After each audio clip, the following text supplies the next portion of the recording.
Chapter 7. Zach looked around the park and wondered why Dani had asked him to meet here. A small sandy play area sat to one side with a jungle gym and slide, and several tables at the other end. The entire park was less than half the size of a football field, meaning parents could sit at the tables and keep an eye on their kids, or even sit in the car and watch them play. He spotted someone sitting at one of the tables not far from the play area, and thought it might be Dani, so he headed in that direction. Her call had been the last thing he'd been expecting. He wondered what it was she needed to talk to him about. As he approached, he saw it was Dani. She looked toward the play area with a content smile. He glanced in that direction, but there were more than a dozen kids running around, most of which he didn't recognize. That's how summer was around here. Yes, he knew the kids who lived here, but there were so many that were only here for a week or a weekend, all summer long, there was no way he'd recognize their faces. "Hi," Zach said as he reached the table where Dani sat. He shoved his hands into his jeans pockets, because he didn't know what to do with them. "Hi.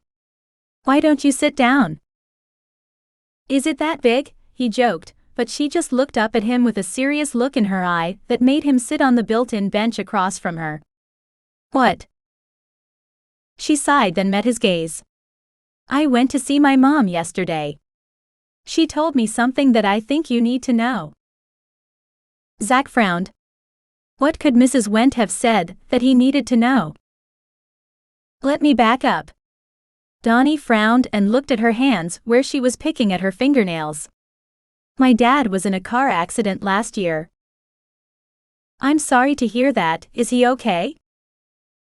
"Actually, no. But I'm getting to that. It was a bad accident, but not bad enough to kill him, not right away." She paused and took a deep breath. "He lived for about a day and a half after the accident." She shook her head. "Just too much damage and sepsis set in." "That's not what I need to tell you though. Yesterday while I was at my mom's, she told me something he said to her at the hospital. He told her to tell me he was sorry, then he confessed to what he had done." Zach's frown deepened. He didn't see what her father could have done that would make him feel so guilty it would lead to a deathbed confession. He told her that he'd intercepted letters. "Yours to me and mine to you. That you called, and he'd told you I was done and not to call back." She stopped and took a deep breath. Zach wasn't sure what was going on, but she was right about what her dad had told him. For a moment, he felt like he was hovering somewhere over his body, watching the whole thing unfold between two strangers. Zach nodded and waited for her to continue. Apparently, in later years he regretted it, but never enough to tell anyone until he was dying. She looked off in the distance for a moment. "I can't imagine what you thought of me all these years." She took a deep breath and continued. "I was angry at you for a long time, because I thought you'd just forgotten about me. Now I can only imagine you felt the same way." Zach started to speak then stopped. He didn't know what to say. Yes, he'd been hurt when he'd been told she was through. Confused as to why she couldn't tell him herself, but he didn't know that he'd been mad about it. Dani lifted one hand and took a deep breath. "I'm not through, there's more you need to know.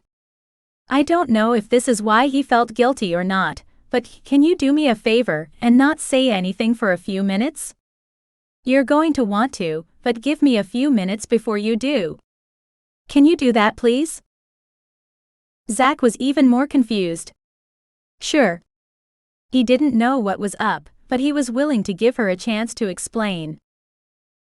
Dani spun in her seat until she faced the playground.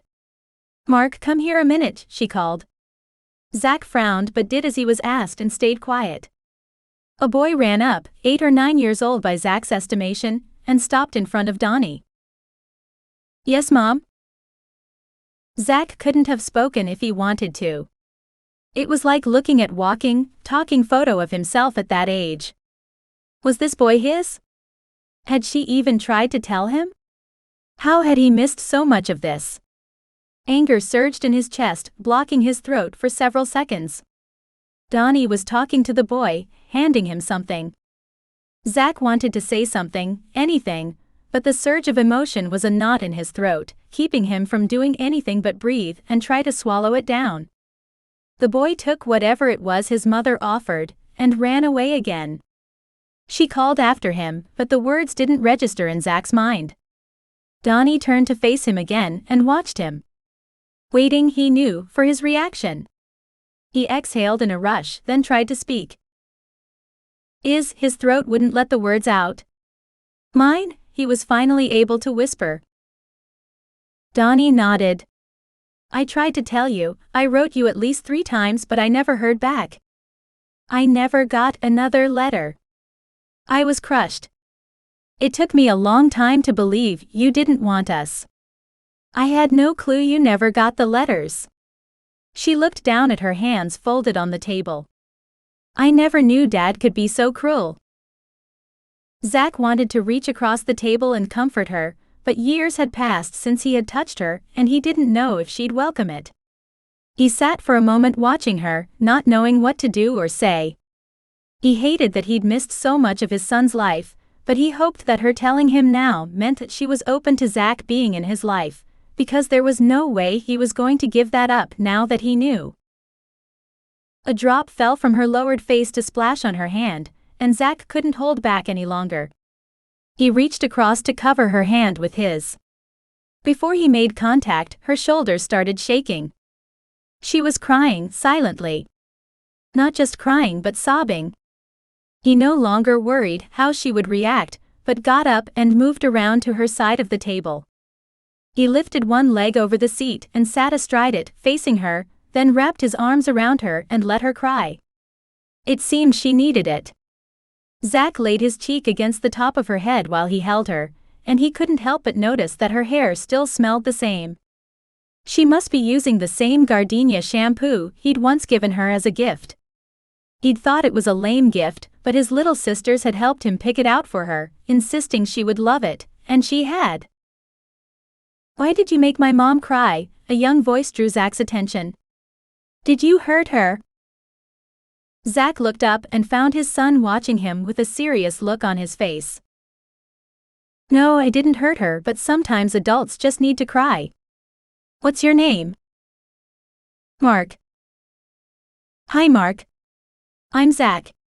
He didn't know if Dani was married or there was someone else his son called Dad, though the thought of that sent a burst of anger through him, and he didn't want to confuse him. What grade are you going to be in? 4th.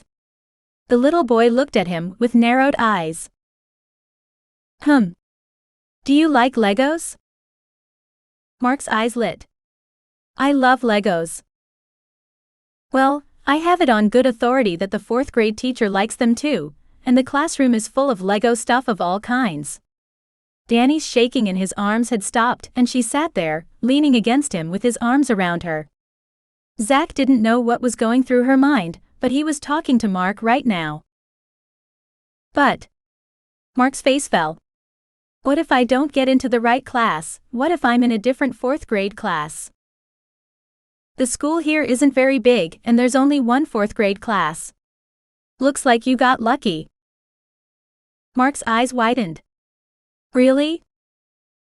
Have you met any of the other kids from the school yet? No, I just got here today. Let me see what I can do about that. Zach called over one of several other kids he recognized on the playground. The boy ran up and stopped near Mark. Yes, Mr. Roberts? Charlie, the soon-to-be 4th grader, asked. Charlie, this is Mark. Mark will be in class with you next year. He's just moved to the area. Will you do me a favor and introduce him to some of the other kids? Remember, it's not easy being new. Zach had chosen Charlie because he had been a new student himself last year, and it would still be somewhat fresh in his mind how unsettling it could be to know no one. Yes, sir. Will do. Charlie turned to Mark. Hi, I'm Charlie, come on, let's go meet everyone. The two of them took off, and Zach watched as they went back to the group of kids playing, and soon they were all playing together, chasing each other around the playground. Thank you for that. Dani sat up, pulling out of his arms. He let her go without resistance as she wiped her face. I don't know what came over me. We all need to let it out sometimes. He watched her for a minute. Please tell me you're not married. No, I'm not married, Dani said with a chuckle. Why? I'd hate to think I held another man's wife while she cried. You're safe then. I'm not married. Were you? What? She looked at him with a frown. Were you married? Is there someone Mark calls dad? No to both. She looked out across the playground where the boys appeared to have become fast friends. After Mark was born, he became the most important thing in my life. I didn't have time to date much. She sighed. What about you? Are you married? Nope. Why not? She turned and looked at him. Because I never found anyone who could make me forget the green-eyed vixen who stole my heart. He looked down to see if she'd gotten his meaning, but she didn't seem to realize he was talking about her. That was okay. If she wasn't with someone else, then he still had a chance. At least he hoped he did. Dani was watching the boys play, and he was busy watching her when she turned and looked at him. How do you know what the fourth grade teacher is into? Do you have other kids? No. Well, not that I know of. Until 10 minutes ago, I would have said I don't have any kids. His gaze went to the boys and there was an odd, full feeling in his chest, then he looked back to Dani. But I know the teacher very well. She frowned and watched him, as if trying to figure out what he was up to. He loved teasing her and always had. He leaned close. Ask me his name, he whispered. Okay, I'll bite. What's the teacher's name? Zach couldn't hold back the grin he'd been fighting. His name is Mr. Roberts. It might sound a little like Mr. Rogers, but it's definitely Roberts. You're the teacher. She shoved him with one shoulder and shook her head. After a moment, she looked back at him. I bet you're a favorite. I like to think so. They watched the boys for a while, and Zach wondered how long it would be until Mark called him Dad. Mark. You named him Mark? He looked at Dani, his head tilted a little to one side. I always liked your dad. She kept her eyes on their son. Their son. The words echoed in his head. I figured his first grandson should be named after him, even if he didn't know about him. How did your dad take that? I don't think he realized what I'd done, at least not right away. By the time he did, it was too late. Besides, he's named after Dad too. Mark Lloyd? Mark Allen. It was Dad's middle name. He repeated the name. You know, I like it. I'm glad. It's a little late to change it now. She turned and looked up at him. I am sorry about that though. I wanted you there. I'm sorry about Dad cutting you out. Hey, it's unfortunate but not your fault. You said you tried. Short of coming up and telling me face to face, which would have been difficult at the time.